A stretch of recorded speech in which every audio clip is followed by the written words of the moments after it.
नमस्ते,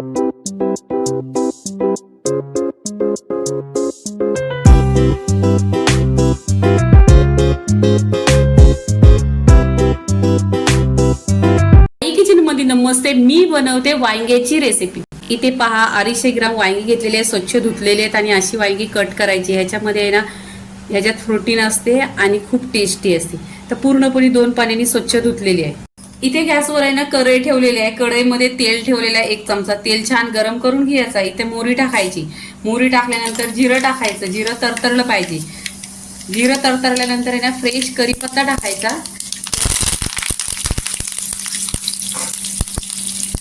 कढीपत्ता तरतरला का 2 ते 3 कांदा कट केलेला आहे ते टाकून घ्यायचं। इथे आहे ना कांदा आता गोल्डन कलरवर छान असा फ्राय करून घ्यायचा।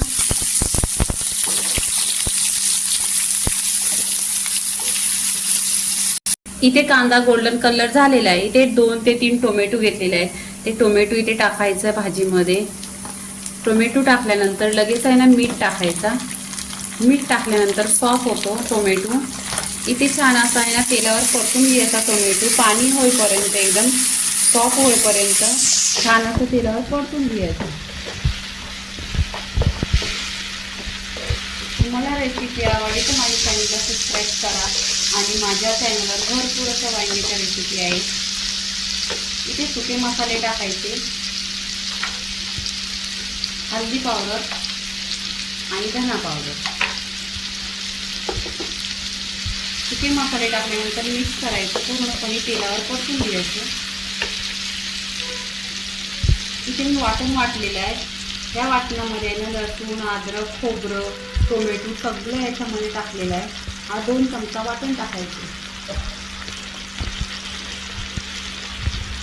इथे काश्मीरी मिरच्या असतात ना, छान अशा भिजवून गरम पाण्यामध्ये मिक्सरला वाटून घेतलेलं आहे आणि कलर खूप छान येतो। आता इथे आहे ना तेलावर परतून घ्यायचं। मसाल्याचा पूर्णपणे एकजीव करायचं।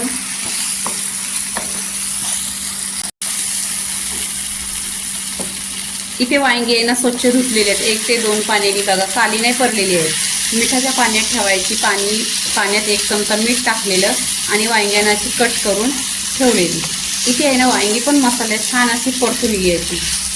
पूर्णपणे वांगी आहे ना मसाल्याला लागली पाहिजे आणि मसाला मिक्स झाला पाहिजे, पूर्णपणे वांग्यामध्ये गेला पाहिजे।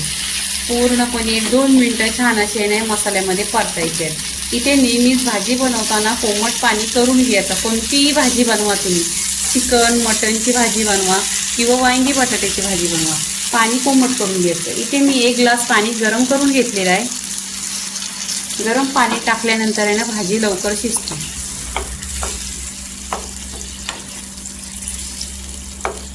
इथे आहे ना ढाकण लावून पूर्णपणे 10 मिनिटं स्लो गॅसवर शिजून घ्यायची आणि गॅस स्लो करायचा।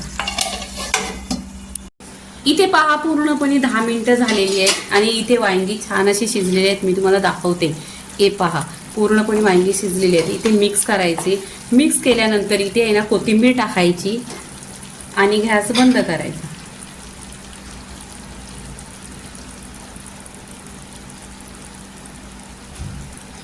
पूर्णपणे वांगी अशी शिजलेली आहेत छान अशी। ही आता इथे आहे ना प्लेटमध्ये काढून घ्यायची। वांग्याची रेसिपी पूर्णपणे झालेली आहे। लाईक करा, शेअर करा, सबस्क्राईब करा आणि नेहमीच खात राहा। धन्यवाद।